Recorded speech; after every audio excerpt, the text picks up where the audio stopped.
हथकड़ी में क्राइम की बड़ी खबर आपको बताते हैं। जयपुर के नीरजा मोदी स्कूल में एक दर्दनाक हादसा हो गया था कुछ दिन पहले। 9 साल की एक छात्रा ने चौथी मंजिल से छलांग लगा दी और उसकी मौत हो गई। छात्रा का छलांग लगाने का सीसीटीवी वीडियो भी सामने आया था। अमायरा की मौत अपने साथ कई सवाल छोड़कर चला गया है। इसके बाद स्कूल प्रशासन भूमिका अब संदिग्ध नजर आ रही है। घटना के 10 दिन बीत जाने के बाद भी कोई ठोस कार्रवाई नहीं हुई है और अमायरा की परिजन अभी भी इंसाफ का इंतजार ही कर रहे हैं। अमायरा के माता पिता ने घटना के बाद का सीसीटीवी फुटेज देखा, जिसमें अमायरा अपने टीचर से बात करती हुई नजर आ रही है। ये रिपोर्ट देखिए।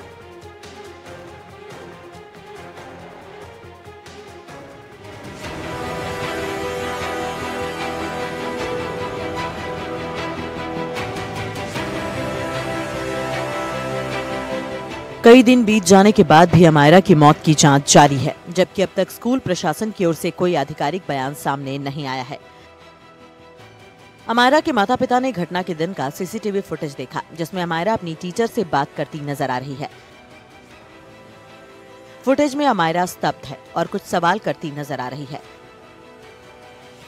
लेकिन ऑडियो न होने की वजह से यह पता नहीं चल पा रहा है कि क्या बात हो रही है। परिजनों का कहना है कि पुलिस जांच की गति धीमी है। उनका आरोप है कि घटना के 10 दिन गुजर जाने के बावजूद पुलिस ने अब तक स्कूल से अमायरा का बैग अपनी कस्टडी में क्यों नहीं लिया। इस मामले में माता पिता लगातार प्रशासन से निष्पक्ष और तेज जांच की मांग कर रहे हैं। हमारा क्वेश्चन ये है कि 10 दिन बाद ऐसा क्यों हो रहा है कि इतना डिटेल में वो पहली बार ही देख रहे हैं।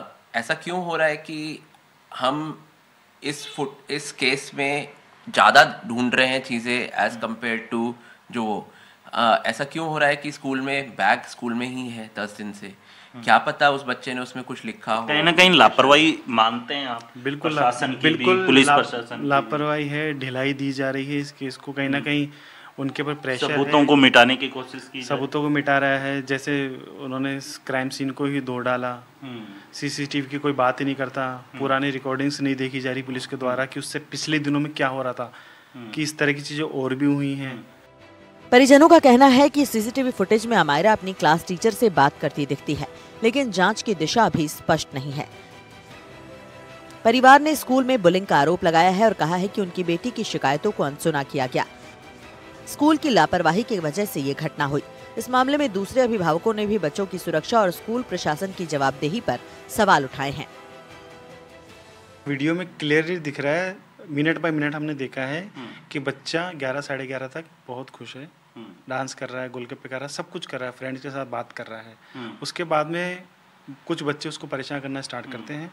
उसके लिए 5 बार वो अपनी प्ली लेके जाती है, उसको गेस्चर के साथ में ऐसे कुछ कुछ बोल बोल के वापस भगा दिया जाता है। ऑडियो नहीं आ रहा था सर से? उसमें ऑडियो नहीं है, ओनली विजुअल्स है, लेकिन विजुअल्स में साफ दिख रहा है कि वो बच्ची वो परेशान हो रही है।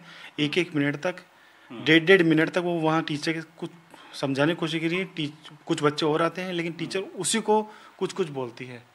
बहुत सारे मोमेंट आए जिसमें टीचर ने बहुत कुछ बोला है। 1 मिनट तक, 2 मिनट तक बोलती रही है लगातार, बच्चे सब सुन रहे हैं। एक मोमेंट ऐसा आता है जैसे उसने कुछ ऐसा बोला जिसने सब बच्चों ने की आंखें खुल गई, सब बच्चों की आंखें खुल गई, शॉक हो गए सब। और अमायरा ने ऐसे कर लिया, अमायरा ने ऐसे अपना सर पकड़ लिया उस बात को लेकर। तो कुछ ऐसा टीचर ने इतना बेकार या भयंकर कुछ बोला है। जब हमने पूछा टीचर से कि आपने क्या बोला है ये, तो कहते मैंने ये बोला कि आपके ना फुटबॉल क्लासेस में बंद कर दूंगी।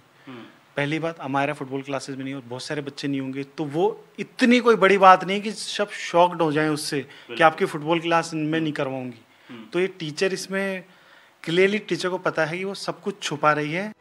अमायरा की मौत मामले में स्कूल प्रबंधन की बड़ी भूमिका हो सकती है। हैरानी की बात तो यह है कि शुरुआती जांच को स्कूल की तरफ से प्रभावित करने की कोशिश की गई, लेकिन इसे लेकर पुलिस ने कोई कार्रवाई नहीं की। ऐसे कुछ सवाल हैं जो इस घटना में स्कूल को संदेह के कटघरे में खड़ा करते हैं। घटना के तुरंत बाद स्कूल प्रशासन बचता दिखा। जहां हादसा हुआ वहां साफ सफाई करवाई गई। घटनास्थल से खून के धब्बे मिटाए गए। क्राइम सीन पर साफ सफाई करवाई गई। जांच अधिकारी पहुंचे तो बचता दिखा स्कूल प्रशासन। 1.5 घंटे शिक्षा अधिकारी स्कूल के गेट पर इंतजार करते रहे। स्कूल प्रबंधक, प्रिंसिपल किसी ने सहयोग नहीं किया। स्कूल प्रशासन ने पुराने सीसीटीवी फुटेज उपलब्ध नहीं कराए। अमायरा ने मानसिक रूप से परेशानी की बात बताई। बावजूद उसके स्कूल प्रशासन ने कार्रवाई नहीं की। टीचर का काम है उस बच्चे को क्लास में कंफर्टेबल फील कराना, उसको कंफर्टेबल फील कराना, सो दैट वो बच्चा ढंग से पढ़ सके, खुशी से स्कूल आ सके, खुशी से स्कूल से जा सके। अगर वो नहीं हो रहा है, जिस वजह से बच्चे ने एक ऐसा स्टेप उठाया, तो उस काम में अगर टीचर ने अपनी रिस्पॉन्सिबिलिटीज नहीं निभाई तो उस पर कार्रवाई होनी चाहिए। उसकी कार्रवाई जब ये अबेटमेंट का केस है तो अबेटमेंट में कार्रवाई होनी चाहिए। इसको नेग्लिजेंस नहीं है कि टीचर ध्यान नहीं दे रहा है, टीचर को दिख रहा है बच्चा विजिबली परेशान हो रहा है। और आई एम श्योर आज से पहले भी हुआ होगा, अगर उस दिन वो 5 बारी गई, पहले भी शायद 1 बारी गई हो, 2 बारी गई हो, 3 बारी गई हो पिछले 1 हफ्ते में, 10 दिन में, तो उसमें क्या कार्रवाई करी? और टीचर ने अगर हुआ ऐसा तो टीचर का रिस्पॉन्सिबिलिटी नहीं बनता कि पेरेंट्स को बताए? क्या टीचर को ये नहीं है कि ऐसा कुछ हुआ हो तो पेरेंट्स को अवगत कराया जाए, पेरेंट्स को बताया जाए? सो अगर वो अपने रिस्पॉन्सिबिलिटीज ही नहीं निभा रही हैं और बच्चों की प्रॉब्लम्स को इग्नोर कर रही हैं, तो उन पे अबेटमेंट का केस होना चाहिए, उन पे उसके अगेंस्ट कार्रवाई होनी चाहिए। आखिर 9 साल की छात्रा अमायरा ने स्कूल की बिल्डिंग से क्यों छलांग लगा दी? ये सवाल सबको परेशान कर रहा है। स्कूल प्रशासन का रवैया और जांच की धीमी गति भी कई तरह के सवाल खड़े कर रही है। अमायरा के परिजनों से उनकी बेटी तो छिन चुकी है, लेकिन बस अब उन्हें इंतजार इस बात का है कि उन्हें न्याय मिल सके। कि अमायरा के साथ जो घटना घटी है उसको लगभग 10 दिन से अधिक समय हो चुका है, लेकिन अभी तक जो है ना तो पुलिस है, वो जो पूरी घटना है उसको लेकर जो जांच की जा रही है, वो जांच भी जो है उन पेरेंट्स के समक्ष जो है साझा नहीं की है। इसी को लेकर पेरेंट्स है वो भी सवाल उठा रहे हैं कि आखिर क्या वजह है जिसकी वजह से ये जांच है काफ़ी ज़्यादा स्लो चल रही है। सहयोगी पुष्पेंद्र तिवारी के साथ वीरेंद्र सिंह शेखावत, NDTV।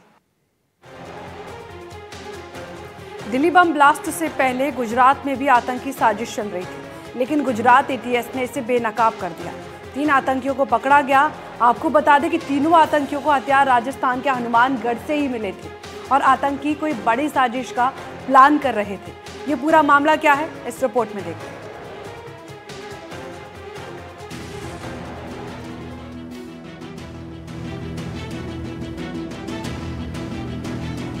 दिल्ली में लाल किले के पास हुए कार ब्लास्ट की जांच के बीच गुजरात ATS ने 3 आतंकवादियों को पकड़ा है।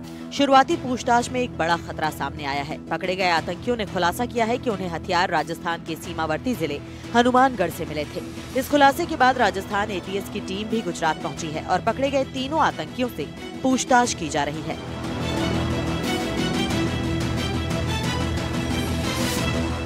हालांकि हथियार कैसे पहुंचे इस बात का खुलासा नहीं हुआ है। क्या ड्रोन के माध्यम से हथियार पहुंचे या फिर किसी स्थानीय ने मदद की, इस विषय पर तफ्तीश की जा रही है। जब राजस्थान का कोई लिंक आएगा, राजस्थान की कोई गतिविधि आएगी, राजस्थान का किसी स्थान का नाम आएगा, राजस्थान में किसी व्यक्ति का हवाला आएगा, तो कानून अपना काम करेगा। ये हमारी बड़ी स्थापित प्रक्रिया होती है। जब हमारे यहाँ कोई पकड़ा जाता है, जैसे हमारे यहाँ है, तो बहुत सारे लोग यहाँ पूछताछ के लिए आए हैं। वहाँ गुजरात में बेटी किसी को भी पकड़ा गया तो बहुत सारी एजेंसियां वहाँ गई होंगी। हम तारतम्य सामंजस्य से काम करते हैं। राजस्थान से संबंधित कोई भी खुलासा होगा, कानून सम्मत सख्त कार्रवाई की जाएगी। गुजरात ATS की कार्रवाई ने एजेंसियों के सामने नया सवाल खड़ा कर दिया है कि क्या अब राजस्थान की सीमा नशे की तरह हथियारों की तस्करी का भी नया रूट बनती जा रही है। पिछले कुछ सालों में श्रीगंगानगर और बीकानेर जिलों में सीमा पार से ड्रोन के जरिए हथियारों और नशीले पदार्थों की बरामदगी बढ़ी है। BSF और राजस्थान पुलिस दोनों ने ऐसी कई खेपें पकड़ी हैं, जिनमें हेरोइन के साथ पिस्तौल, कारतूस और नकली नोट भी मिले हैं। हथियार और नशे की सप्लाई का मुख्य स्रोत अब भी पाकिस्तान ही है। पुलिस और BSF के रिकॉर्ड के मुताबिक 2021 के बाद अब तक सीमा पार से ड्रोन के जरिए तस्करी के 60 मामले सामने आए हैं। इनमें 56 श्रीगंगानगर बॉर्डर और 4 बीकानेर बॉर्डर से जुड़े हैं। खुफिया एजेंसियों ने बताया कि ड्रोन के जरिए आने वाली खेपें अब कई स्तर की हो चुकी हैं। पहली ड्रोन ड्रॉपिंग है, जिसमें सिर्फ नशे की खेप होती है। दूसरी जिसमें नशा और हथियार दोनों होते हैं। तीसरी खेप में नकली नोट भी बरामद किए गए हैं। कुछ मामलों में नशा, हथियार, नकली नोट, विस्फोटक सामग्री भी जब्त की गई है। खुफिया इनपुट के मुताबिक ड्रोन के जरिए पाकिस्तान से सीमा पर खेप गिराई जाती है, जिन्हें जमीन पर मौजूद स्थानीय नेटवर्क उठा लेता है। इन नेटवर्क में कुछ किसान और मजदूर भी शामिल हैं, जिन्हें पैसों का लालच देकर इस्तेमाल किया जाता है। ड्रोन से गिरने के बाद खेप उठाकर तय पॉइंट तक पहुंचाने का काम इन्हीं के जरिए होता है। गुजरात ATS की कार्रवाई में पकड़े गए आतंकवादियों से बरामद हथियार में हनुमानगढ़ का नाम सामने आने के बाद सबसे ज्यादा आशंका इसी बात की है कि कहीं नशा तस्करी के बाद अब हथियार तस्करी आतंकवाद की मददगार तो साबित नहीं होने लगी है। दिल्ली में हुए ब्लास्ट के बाद देश की खुफिया एजेंसी और दिल्ली पुलिस इस पूरे मामले की जांच कर रही है और इस पूरे नेक्सस को तोड़ने की कोशिश में जुटी हुई है। वहीं इस बीच गुजरात एटीएस को भी एक बड़ी सफलता मिली है और 3 संदिग्ध आतंकवादियों को गिरफ्तार किया है। इनसे चौंकाने वाला खुलासा ये हुआ है कि इनको हथियार राजस्थान के हनुमानगढ़ से मिले थे। बड़ी बात यह है कि इनको आतंकवादियों को हथियार हनुमानगढ़ पे कैसे मिले, क्या ये हथियार ड्रोन के माध्यम से सीमा पार पाकिस्तान ने पहुंचाया था या फिर कुछ स्थानीय व्यक्ति ने उनकी मदद की और उनको हथियार पहुंचाया है। बहरहाल अब राजस्थान एटीएस टीम गुजरात गई है और उन आतंकियों से पूछताछ की जा रही है। अगर हनुमानगढ़ से उनको हथियार मिले तो निश्चित तौर पर राजस्थान का कनेक्शन हो सकता है, या तो फिर उन आतंकी के कोई स्लीपर सेल यहाँ पर हो सकते हैं या उनके सहयोगी हो सकते हैं। अब तक देखा गया था कि पंजाब में ही ड्रोन के माध्यम से हथियारों की तस्करी पाकिस्तान करता था, लेकिन अगर ड्रोन के माध्यम से हनुमानगढ़ में हथियार पहुंचे हैं तो संभवतः ये चौंकाने वाला मामला है। अब राजस्थान एटीएस, खुफिया एजेंसी, सीआईडी इंटेलिजेंस तमाम टीमें अलर्ट हो चुकी है और हनुमानगढ़ क्षेत्र का दौरा कर रही है और पता लगाने की कोशिश की जा रही है कि आखिर ये हथियार यहाँ पर कैसे पहुँचे। सहयोगी निर्मल के साथ दीपक चावला, एनडीटीवी, जयपुर। हथकड़ी में जुर्म की एक और वारदात आपको बताते हैं, जहां जयपुर में एटीएम कार्ड बदलकर ठगी करने वाले अंतर्राज्यीय गिरोह का पर्दाफाश हुआ है। प्रतापगढ़ पुलिस ने मेवात की गैंग को पकड़ा है। एटीएम मशीन के पास से गिरोह पीड़ितों की मदद के बहाने झांसे लेकर उनका एटीएम कार्ड बदलकर वारदात को अंजाम दे रहे थे। पीड़ित को अपने झांसे में ले रहे हैं, इसलिए महंगे ब्रांडेड कपड़े पहनते हैं, जिम जाकर बॉडी बनाते हैं ताकि पीड़ित इन पर आसानी से भरोसा कर सके। ये पूरा मामला क्या है, इस रिपोर्ट में देखते हैं। जयपुर की प्रतापनगर पुलिस ने एक ऐसे गिरोह को पकड़ा है जो सूट बूट और महंगे ब्रांडेड कपड़े पहनकर वारदात करने आते हैं। अच्छे दिख सके इसलिए जिम भी जाते हैं और खुद की बॉडी और फिटनेस का भी ध्यान रखते हैं। गिरोह ने राजस्थान, दिल्ली, हरियाणा और यूपी में अपना आतंक मचा रखा था। ये लोग एटीएम मशीन के पास ऐसे बुजुर्गों, महिलाओं और व्यक्तियों को निशाना बनाते जिन्हें एटीएम चलाना नहीं आता। मदद के बहाने उनका एटीएम बदल देते और पैसे निकालकर फरार हो जाते। नूह की गैंग है, सक्रिय है, उनमें 3 आदमी आते हैं वहां से और ये 2-3 दिन रुकते हैं और 2-3 दिन में 7-8-10 वारदातें करके फिर भाग जाते हैं। तो इसी क्रम में हमने 3 आदमियों के नूह के जो यंग लड़के थे उनको पकड़ा, उनसे तफ्तीश की गई। उनकी तफ्तीश से ये चीजें सब क्लियर हुई और हमने उनसे दौरान इन्वेस्टिगेशन 132 एटीएम कार्ड विभिन्न बैंकों के बरामद किए, 27,000 रुपये नकद बरामद किए, 2 एटीएम स्वीप मशीनें बरामद की। जयपुर की 50 से अधिक वारदातें का तफ्तीश में उनसे इंट्रोगेशन में सामने आया। इसके अलावा ये दिल्ली, हरियाणा, उत्तर प्रदेश और राजस्थान तो जयपुर वगैरह है ही, इनमें भी वारदातें करती थी। उनकी वारदातें अलग है।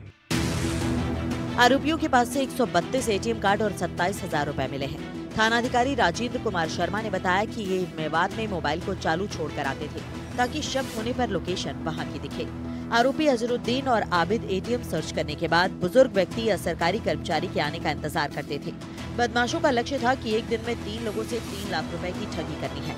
टारगेट पूरा होने के बाद ये वापस लौट जाते। एटीएम मिलते ही 30 मिनट में खातों से राशि ट्रांजैक्शन कर लेते। स्वाइप मशीन देने वाले व्यक्ति को ठगी की राशि का आधा हिस्सा देते थे। गिरोह के 2 बदमाश एटीएम मशीन के अंदर जाते, एक पीड़ित को बातों में फंसाता तो दूसरा एटीएम कार्ड बदल देता। तीसरा आरोपी एटीएम मशीन के बाहर निगरानी रखता था। इसी दौरान इनसे सामने आया कि ये भीड़ भाड़ वाले इलाके में जहाँ एटीएम पे भीड़ रहती थी वहाँ रहते थे और ऐसे सॉफ्ट टारगेट ये चूज करते थे कि जैसे ओल्ड मैन वुमेन हुए या लेडीज हुई या ऐसे व्यक्ति जिसको ऑपरेट करने में प्रॉब्लम आती है एटीएम, तो उनको ये ध्यान रखते थे कि भाई इस प्रकार के आदमी पकड़े कि ये नहीं कर पा रहे ऑपरेट एटीएम को, तो वो उनसे एटीएम लेके कहते थे मैं आपकी मदद करता हूँ, आप उससे शायद हो नहीं पा रहा ट्रांजेक्शन, और उससे एटीएम एक आदमी एटीएम लेके बदल लेता था। दूसरे जब ट्रांजेक्शन प्रयास कर रहा होता था उसके एटीएम पिन नोट कर लेता था। एक आदमी बाहर रह के वॉच करता था। तो इस तरह 3 आदमी अपना अपना रोल प्ले करते थे और उसे एटीएम चेंज करके वो कहता था आपका एटीएम काम नहीं करा, मैंने प्रयास कर लिया, आप जाइएगा। तो इस दौरान ये तुरंत ही उसे जितने पैसे निकालने होते थे निकाल लेते थे। तो ये भी आया कि ये व्यक्ति बड़े स्मार्ट होते थे और अच्छे कपड़े पहन के उनमें मिक्स हो जाते थे। इस गिरोह ने जयपुर में 50 वारदात की है। दिल्ली, हरियाणा और उत्तर प्रदेश में सैकड़ों वारदातों को अंजाम दिया है। 4 राज्यों की पुलिस इस गिरोह की तलाश में थी। जयपुर पुलिस की पूछताछ में गिरोह कई बड़े खुलासे कर रहा है। गिरोह ऐसे लोगों को चिन्हित करता है जिन्हें एटीएम चलाना नहीं आता। बस इसी एटीएम से मदद का बहाना करके ये पीड़ित को झांसे में लेकर उनका पिन पूछकर वारदात करते हैं। गुड लुकिंग दिखे, अच्छी पर्सनैलिटी इन बदमाशों की दिखे, इसलिए ये जिम भी जाते हैं और महंगे कपड़े और सूट बूट पहनकर एटीएम में जाते हैं और ऐसे लोगों को चिन्हित करते हैं जिन्हें एटीएम चलाना नहीं आता और उन्हें कहते हैं कि हम आपकी मदद करते हैं और मदद के बहाने एक गिरोह का एक जुड़ा व्यक्ति उसको बातों में उलझाता है तो दूसरा एटीएम बदल देता है और तीसरा बाहर निगरानी रखता है कि एटीएम मशीन में कोई जा तो नहीं रहा। और इस प्रकार से ये इनका तरीका वारदात है और लोगों से ये झांसा में लेकर और उनसे लाखों रुपए निकाल लेते हैं। इस गिरोह ने न सिर्फ जयपुर में बल्कि राजस्थान, यूपी और इसके अलावा दिल्ली और ऐसे 4 राज्यों में इस तरह की दर्जनों सैकड़ों वारदातें की है। बहरहाल सभी से पूछताछ की जा रही है। माना जा सकता है कि पूछताछ में कई सारे खुलासे होने की संभावना बनी हुई है। पुलिस भी अब लोगों से अपील कर रही है कि एटीएम चलाने के दौरान किसी भी अनजान व्यक्ति से बातचीत ना करें, दोस्ती ना करें, किसी को भी अपना एटीएम कार्ड ना दें। मदद के बहाने आपके साथ ठगी हो सकती है और किसी को भी अपना एटीएम का पिन ना बताएं। एनडीटीवी राजस्थान के लिए जयपुर से दीपक चावला की रिपोर्ट।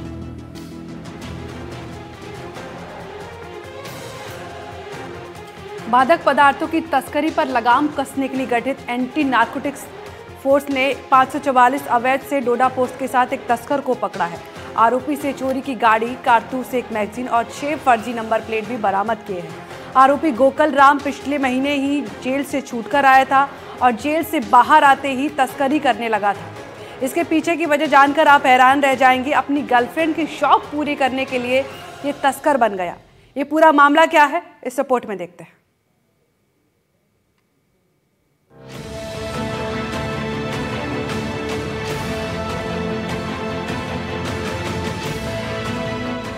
गर्लफ्रेंड के शौक पूरे करने के लिए अगर कोई तस्कर बन जाए तो ये सुनकर थोड़ी हैरानी होती है, लेकिन ये बिल्कुल सच है। आपको बता दें कि तस्कर गोकल राम को गिरफ्तार किया गया है। एएनटीएफ की टीम ने तस्करों की गाड़ी का 20 किलोमीटर तक पीछा किया। दुर्घटना के बाद एक आरोपी ने पुलिस पर पिस्टल तानने की कोशिश की, लेकिन तत्काल उसे दबोच लिया गया। दूसरा आरोपी अंधेरे का फायदा उठाकर फरार हो गया। गिरफ्तार आरोपी की गाड़ी से 27 कट्टों में भरे 544 किलो डोडा पोस्ट बरामद किए गए। आमतौर पे आधी रात के बाद इनका आवागमन और मंजिल तक पहुंचने का कारोबार चलता है। इस मामले में देखेंगे आप तो दिन भर गाड़ी चलाकर शाम के समय ये अपने मंजिल तक पहुंच रहा है। यानी तो डाल में पात की तर्ज पर पुलिस की गतिविधियों को देखकर उसके अनुसार वो अपनी व्यूहरचना कर रहे हैं। तो बहुत ज्यादा सतर्कता की जरूरत है। दूसरी उसमें जो एक बहुत महत्वपूर्ण चीज दिखी वो ये थी कि करीब 35 राउंड कारतूस और 2 मैगजीन मिले। बताया यह जाता है कि एक व्यक्ति पिस्टल लेकर भागने में कामयाब हो गया, पर यदि यह मान भी लिया जाए कि एक अपराधी सिर्फ अपनी सुरक्षा के लिए अपने पास पिस्टल लेकर चल रहा है तो 3 या 4 राउंड कारतूस काफी होते हैं।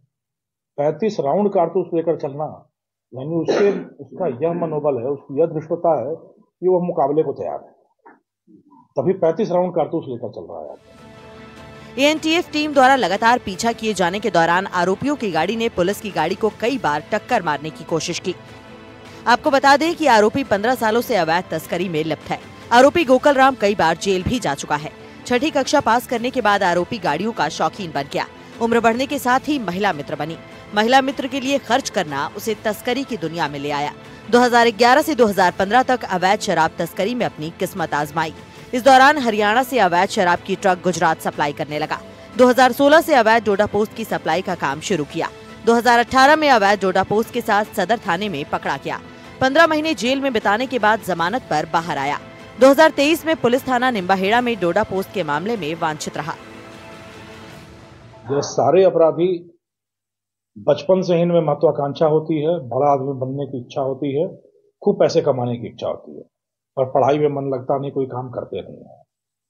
8वीं 10वीं पढ़ते पढ़ते तक ये स्कूल छोड़ देते हैं, कॉलेज छोड़ देते हैं और उसके बाद फिर पिता की तरफ से प्रयास यह होता है कि इसको किसी व्यापार में लगा दिया जाए। कभी बेंगलोर भेजता है, अहमदाबाद भेजता है, चेन्नई भेजता है। बैरंग पत्र की तरह 2-3 महीने में वहां से भी वापस आ जाते हैं। फिर पिता क्या करता है कि वो कोई गाड़ी खरीद कर देता है, कोई गाड़ी चलवाओ, उस गाड़ी को चलाने में ये डेयर डेविल राइडिंग वाला काम शुरू करते हैं, दुस्साहसी ड्राइविंग शुरू करते हैं, और तब इन पर नशे के ठेकेदारों की नजर पड़ती है। वो नशे के ठेकेदार इनको अपने पास ले लेते हैं चालक के रूप में, और दुस्साहस से गाड़ियां बचाकर माल ले आने का काम होता है इनका। प्रति ट्रिप कमीशन मिलता है। धीरे धीरे वो एजेंट बन जाते हैं, फिर सहयोगी पार्टनर बन जाते हैं, और धीरे धीरे खुद बादशाह बन जाते हैं। आरोपी ने बताया कि जेल से जमानत करवाने के दौरान न केवल अवैध कामों से कमाए सारे पैसे खर्च हो गए, बल्कि उल्टा कर्ज के तले दब गया। अपना कर्ज चुकाने का कोई दूसरा रास्ता न बचने पर वो 1 महीने में 3 बार अवैध डोडा पोस्ट की गाड़ियां मेवाड़ से मारवाड़ में सप्लाई करने लगा। आरोपी 16 साल से इस तस्करी के धंधे में इन्वॉल्व है और उसकी एक गर्लफ्रेंड थी। गर्लफ्रेंड के शौक पूरा करने के लिए और गर्लफ्रेंड को अय्याशी करवाने के लिए वो तस्करी के काम को दिन रात करता रहा और अपनी गर्लफ्रेंड पर लाखों रुपए खर्च करता रहा।